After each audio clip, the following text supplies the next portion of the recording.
Bonjour à tous. Allez, c'est parti pour l'exercice 1 du bac blanc. Un peu de chimie chez les abeilles. Alors, je ne referai pas la lecture complète de l'énoncé, on ira plutôt directement aux questions. Donc, dans la première question, il fallait recopier cette molécule, entourer les groupes caractéristiques et nommer les familles et fonctions. Alors, je rappelle que dans sa copie, on n'oublie pas de numéroter les questions de la même façon qu'elles sont numérotées dans l'énoncé. Alors, le premier groupe caractéristique qu'on pouvait observer ici, c'est double liaison O, c'est une cétone, et ici, c'est OOH, c'est un acide carboxylique. Donc l'acétone, sa fonction, c'est carbonyle, et l'acide carboxylique, c'est carboxyle. En bleu, les fonctions, carbonyle, carboxyle, et en bleu clair, les groupes caractéristiques. Ensuite, on nous disait que cette molécule possède deux stéréoisomères de configuration. Il fallait les représenter. Donc, il fallait retrouver déjà ces deux stéréoisomères. Quand on observait la molécule, bon, première chose, est-ce qu'on a un carbone asymétrique? Non. Par contre, on pouvait observer quelque chose de particulier, c'est cette double liaison, ici, CC. Et quand on a cette double liaison CC, alors dans ce cas-là, on peut représenter cette molécule différemment. En plus, en remarquant que chacun des carbones est relié tous les à un H. Donc je pourrais représenter ça différemment. Ici, ma double liaison CC. Tous les deux sont reliés à un H. Et puis ensuite à un autre groupe. Donc on pourrait appeler le groupe R1 et puis un groupe R2. Donc par exemple tout ça, je vais l'appeler le groupe R1 et tout ce qui est là, je vais l'appeler le groupe R2. Et qu'est-ce que je constate? Je constate que quand je vais représenter ici ma molécule, j'ai deux façons de le faire. Tout ça parce que j'ai une double liaison CC. Je peux me retrouver à mettre les deux H en haut, et donc ici R1 et ici R2. Ou alors, je peux avoir la double liaison CC avec un H en haut de ce côté et un H en bas de ce côté, et ici le groupe R1 et ici le groupe R2. Et donc, qu'est-ce qu'on reconnaît ici? On reconnaît des stéréoisomères de type ZE. Donc ici, stéréoisomère. Quand les deux groupes identiques sont du même côté, c'est le stéréoisomère Z, et puis quand ils sont à l'opposé, c'est le stéréoisomère E. On passe à la question 1.3, on nous disait une autre de ces espèces chimiques, l'acide 9-hydroxydès-2-NOïque, de formule relativement semblable à la précédente, est émise lors du vol nuptial par la reine pour attirer les mâles. On vous disait le groupe caractéristique hydroxy étant OH représenté, donc cette molécule-là, par analogie avec la précédente, qui a un nom très proche, donc l'acide 9-oxo-des-2-NOïque. Donc là, qu'est-ce qu'on constatait? On constatait que la différence entre ces deux molécules, c'est que ici on aura un groupe caractéristique OH, donc qui fait que le nom de la molécule va changer. Au lieu d'avoir oxo, on va avoir hydro. Donc à la place du groupe caractéristique oxo, donc cette double liaison oxygène, on va venir placer une liaison simple OH.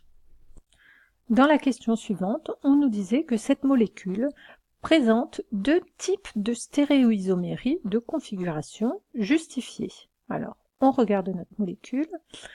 Effectivement, elle a déjà une stéréoisomérie, on l'a vu tout à l'heure, c'est celle qui est due ici à nos deux carbones qui sont reliés à un groupe identique pour les deux. Et le deuxième changement, il sera forcément dû au changement qu'on vient de faire ici. Qu'est-ce qu'on constatait? On a un carbone qui a 3 liaisons. Donc la quatrième liaison est sous-entendue, c'est un H. Donc ce H, on va le représenter ici. Et quand on le représentait, qu'est-ce qu'on observait? On observait qu'on a un carbone qui est relié à 4 groupes différents. Donc c'est un carbone étoile. Donc la molécule a un carbone étoile. Donc c'est un deuxième type de stéréoisomérie. Donc on peut noter, la molécule a un C étoile, donc elle présente un autre type de stéréoisomérie. Je rappelle que quand on a un carbone asymétrique, ça veut dire que la molécule a deux énantiomères. Donc un carbone asymétrique, c'est un carbone qui est relié à 4 groupes différents. Donc on va faire ici une représentation de crâne.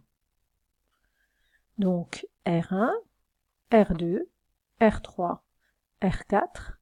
Et alors, on peut faire soit avec le miroir, on fait le symétrique, et donc ce sera le deuxième énantiomère, ou alors, ce qu'on peut faire, quand on a un C étoile, pour représenter le deuxième, il suffit d'en inverser 2, donc c'est ce qu'on va faire ici. Hop.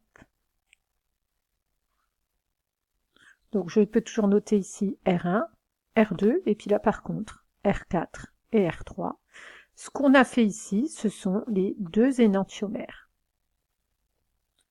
Dans la question suivante, on avait deux molécules et deux spectres IR, et donc il fallait associer chaque molécule à son spectre. Donc il faut comparer les deux molécules, c'est ce qu'on va faire ici. Quand on les observait, qu'est-ce qu'on constatait? On constatait que les deux molécules ont des liaisons CH, les deux molécules ont des liaisons CC, CC, CC, CC, etc. Ensuite, cette molécule a une liaison particulière CO, qu'on retrouve ici aussi, celle-là aussi, elle a une liaison CO. Par contre, celle-là, elle avait une liaison qu'on ne retrouvait pas dans l'autre, c'est une liaison CO. Donc au niveau des spectres, il suffisait de regarder quoi? Il fallait regarder où se situait la liaison CO. Donc entre 1200 et 1300, une bande forte. Donc quand on regardait ici nos deux spectres, entre 1200 et 1300, je rappelle que l'axe est gradué dans ce sens-là, donc 1000, 1100, 1200, entre 1200 et 1300, voilà, là on peut considérer qu'on a une bande forte. Comparons avec en dessous, quand je regardais en dessous, entre 1200 et 1300, je n'ai pas de bande forte, donc on associait forcément le premier spectre à la deuxième molécule. Donc on passait au spectre RMN. On nous donnait une molécule, on nous demandait d'abord de repérer et numéroter les groupes de protons équivalents. Donc notre molécule, elle est ici. Je rappelle, les protons équivalents, ce sont des atomes d'hydrogène qui subissent le même environnement chimique de la part du reste de la molécule. Donc ici, ces trois hydrogènes-là, que ce soit le premier, le deuxième ou le troisième, ils subissent le même environnement chimique pour tout le reste de la molécule. Donc là, on a un premier groupe. Donc c'était quand même une aide importante. Ensuite, le deuxième groupe de protons équivalents, si je prends ces deux protons-là, qu'est-ce qu'on constatait? On constatait que ces deux protons, que ce soit l'un ou l'autre, ils observent la même chose du reste de la molécule. Donc là, c'est un deuxième groupe de protons équivalents. Ici, pareil, quand on prenait ces deux protons-là, ils observent tous les deux, que ce soit l'un ou l'autre, de ce côté-là, le reste de la molécule comme ça, et de ce côté-là, voilà ce qu'ils observent. Donc ça, c'était le groupe numéro 3.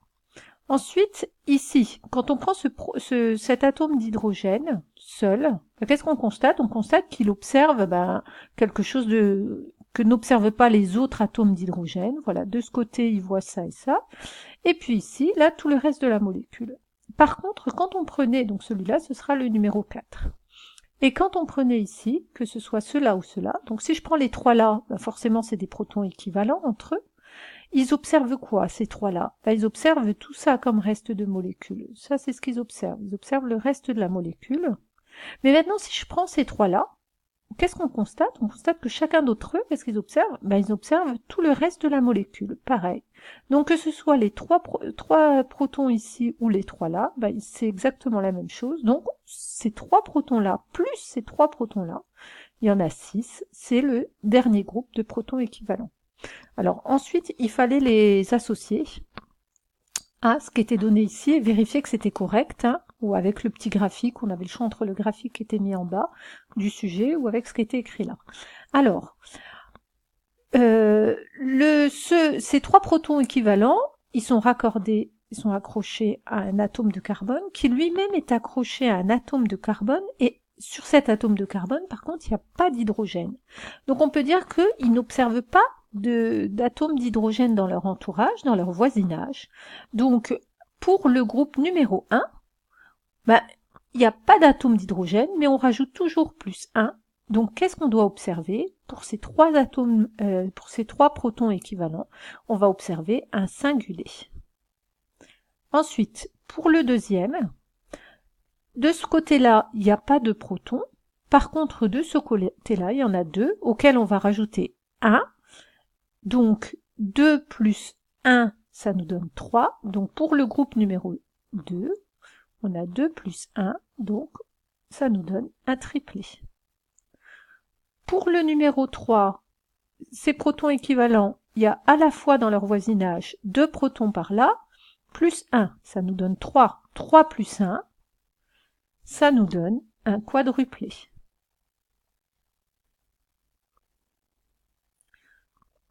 Le numéro 4, donc dans son voisinage, on en a 3, plus 3 plus 2, ça nous donne 8, 8 auquel on rajoute 1, ce qui fait un nonuplé. Et puis le numéro 5, donc c'était ces protons-là équivalents, hein. Donc dans leur voisinage, c'est-à-dire dans le carbone qui est raccordé au carbone sur lequel ils sont associés, il y en a un seul, donc 1 plus 1, un doublé. Voilà pour la première partie. On va passer à la partie B. Donc dans cette partie-là, on souhaitait doser les sucres réducteurs d'un miel de sapin, qui est un miel de miellat, par une méthode spectrophotométrique en utilisant un indicateur de présence de sucre réducteur, le DNS. Alors on nous disait que le DNS était de couleur jaune, mais que lorsqu'il réagissait avec le fructose et le glucose, il se transformait en une couleur réduite de couleur rouge. Donc c'est une solution colorée qu'on va pouvoir doser à l'aide d'une spectroscopie UV visible. Donc on va pouvoir doser par rapport à cette couleur rouge. Justement, en première question, on vous demandait expliquer pourquoi le DNS doit être introduit en excès. Alors, imaginons que le DNS ne soit pas introduit en excès. Qu'est-ce qui va se passer? On va avoir du fructose et du glucose qui vont réagir avec tout le DNS, qui vont faire que le DNS va devenir rouge, mais il va rester encore du fructose et du glucose dans la solution, qui ne formera pas la couleur rouge. Sauf que quand on va faire une spectroscopie UV visible, nous ce qu'on fait, c'est qu'on fait un dosage grâce à la couleur. Donc la couleur rouge ne représentera pas tous les fructoses et tous les glucoses. Donc c'est la raison pour laquelle obligatoirement tout le fructose et tout le glucose doit complètement réagir. Donc il faut obligatoirement que le DNS soit en excès. Donc on pourrait noter, le DNS doit être introduit en excès pour que tous les sucres réducteurs réagissent et participent à la coloration rouge du DNS, car on effectue une spectroscopie UV visible en mesurant l'absorbance de cette solution rouge. Deuxième question. Donc dans cet exercice, c'est plutôt classique. On nous donne le graphique de A en fonction de C, hein, c'est normal, c'est une spectroscopie UV visible. Donc, en général, il faut donner l'équation de la droite. Ici, elle était déjà donnée. Et puis, on nous donnait la valeur de A mesurée. Donc, connaissant la valeur de l'absorbance mesurée, on pouvait en déduire la concentration. Donc, c'est ce qu'on va noter dans notre copie. Donc, pour A, S1, donc de la solution S1 égale à 0,40, on trouve que la concentration de S1 est égale à 0,40 divisé par 0,68 et on trouvait 5,9 10 puissance moins 1. Maintenant, quand on regardait l'énoncé pour comprendre à quoi correspond S1, qu'est-ce qu'on nous disait?